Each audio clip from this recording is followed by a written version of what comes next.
स्वागत है भाई दोस्तों अपना खेत में जो गन्ने में इस साल के जो प्लांटेशन करी थी। तो देखो भाई इस प्रकार है, 110 वैरायटी का पेड़ है और ग्रोथ बढ़िया हो रही है। ग्रोथ भी इसकी लगभग 9 इंच 4 फुट की ऊंचाई पे 9 इंच तली कर दी है कुछ ना कुछ। पेड़ बढ़िया चल रहे, कोई दिक्कत नहीं है। इसमें बोर्ड था पिछले साल, उसी में ही पेड़ लगा दिए थे। दूसरा पेड़ ये भी बढ़िया ग्रोथ कर रहा, 9 इंच तक निकलता ही है कुछ ना कुछ। और हाइट भी बढ़िया हाइट है, कोई दिक्कत नहीं।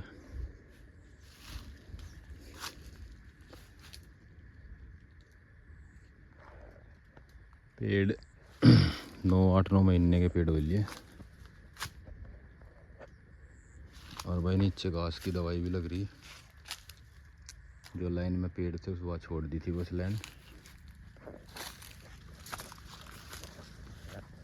और यहीं भी मुड्डे का खेत है, बढ़िया ही हो रहा, कोई फर्क नहीं पड़ रहा पेड्डू का। पहली साल तो पड़ता ही नहीं, और अपने यहाँ लग रहा है कि 2 साल भी एक बढ़िया हो जाएगा। कोई मतलब कुछ भी फर्क नहीं पड़ने का। ईंख पे 42 इंच पे ईंख पूरा आयो।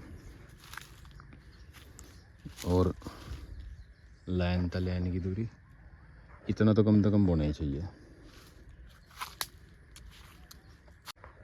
ठीक है हिसाब,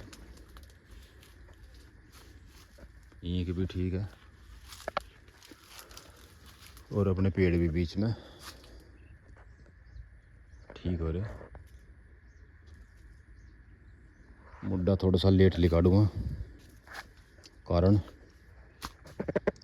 कि इसमें पेड़ है। और अगर इसमें अब की बारी मैंने मुड्डा है ख़त्म कर दिया तो इसमें फिर गेहूँ बोने पड़ेंगे और खेत खाली छोड़ना पड़ेगा पूरी साल। इसलिए 2 साल तो इसमें गंडा रखना ही है, तो इसे लेट निकालूँगा। और लेट निकालने के बाद में इसमें फिर तीसरी बरसा ही रखूँगा। उस तक ही होगा ताकि 2 साल गंडा हो जाएगा इसमें। अगर गंडा बोकर इसमें मतलब पेड़ लगाकर इसमें एक बोया जाएगा तो फिर इतने नज़दीक खूड़ नहीं आते, वो एक अलग जगह छोड़नी पड़े। और वो जगह अगर हम 42 इंच की बुआई कर रहे हैं तो हमें वो फिर 56 इंच 60 इंच, क्योंकि ये पेड़ में फिर लेजर अड़ा है तो उसकी फिर हमें जो पेड़ वाली लाइन हो इसकी दूरी बढ़ानी पड़े।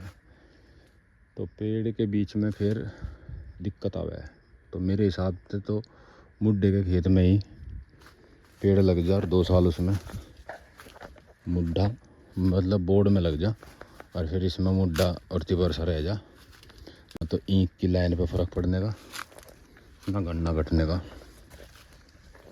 जितना पहले साल का बोर्ड निकलेगा इतना तो तिबरसा हो जाएगा। और 3 साल गन्ने की फसल रह जा, उसमें कोई दिक्कत नहीं आती। और पेड़ पे भी कोई मैंने खास डोज नहीं दे रखी, अपनी जो गन्ने में डोज है वही पेड़ में है। बस एक अलग तो फंगस की स्प्रे कर दी थी बस। जो पेड़ गन्ने में है खुराक वही उसमें है।